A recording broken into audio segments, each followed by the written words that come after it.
৩০তম ঢাকা আন্তর্জাতিক বাণিজ্য মেলার ১০ম দিন আজ। কর্মদিবসে সকালবেলা মেলার খবরে জানাতে যুক্ত হচ্ছে রিপোর্টার তোফাজ্জল হোসেন। সরাসরি যাচ্ছি তার কাছে। তোফাজ্জল, ১০ম দিনের মতো চলছে ঢাকা আন্তর্জাতিক বাণিজ্য মেলা।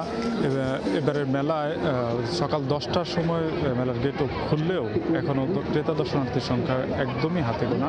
তবে মেলা কর্তৃপক্ষ বলছেন সাপ্তাহিক কর্মদিবস হওয়াতে ক্রেতা দর্শনার্থীর সংখ্যা কিছুটা কম এবং বেলা বাড়ার সাথে সাথে মেলার ক্রেতা দর্শনার্থীর সংখ্যা বাড়তে থাকবে। একই সঙ্গে ছুটির দিনগুলোতে প্রচুর দর্শনার্থীর সংখ্যা থাকলে উপস্থিতি থাকে, কিন্তু সেটা কমতে থাকে কার্যদিবসগুলোতে। এবারের মেলায় দেশি বিদেশি মিলে ৩২৪টার মতো স্টল আছে, সেখানে ৬টি দেশ থেকে 11টি স্টল অংশ নিয়েছে এবারের মেলায়। এবারে মেলায় 11টি বিদেশি স্টল অংশ নিয়েছে, তার মাধ্যমে দেশি বিদেশি পণ্যের পসরা সাজিয়ে বসানো হয়েছে।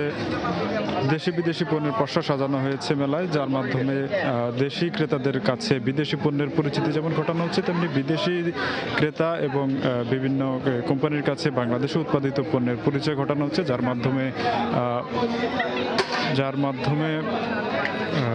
মাধ্যমে দেশের বাণিজ্য সম্প্রসারণ এবং দেশীয় পণ্যের রপ্তানি সমৃদ্ধ করার মাধ্যমে অর্থনীতিকে টেকসই করা হবে। দেশের অর্থনীতিকে টেকসই করার জন্যই আসলে প্রতি বছর এই মেলার আয়োজন করা হয়, যাতে করে দেশীয় পণ্যগুলো বিদেশিদের কাছে সহজে পরিচয় ঘটানো যায়। এই ছিল বাণিজ্য মেলা থেকে আমার কাছে সর্বশেষ।